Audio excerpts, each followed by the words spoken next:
Hello everyone. In this video, I will show you how to activate Deutsche Bank photoTAN on your mobile device. Before you begin, make sure you have received your activation letter from Deutsche Bank. You will need the QR code or graphic code from that letter to complete the setup process.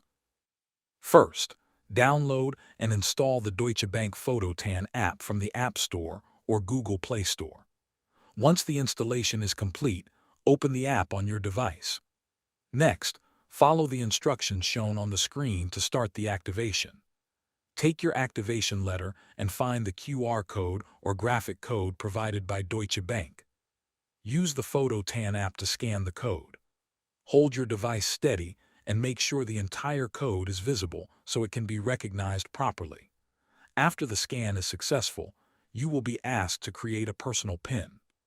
Choose a secure PIN that you can easily remember. This PIN helps protect your photoTAN app and your banking access. If your phone supports biometric features, you can also enable fingerprint login or Face ID for additional convenience. Once everything is set up, your photoTAN app is ready to use. Thanks for watching.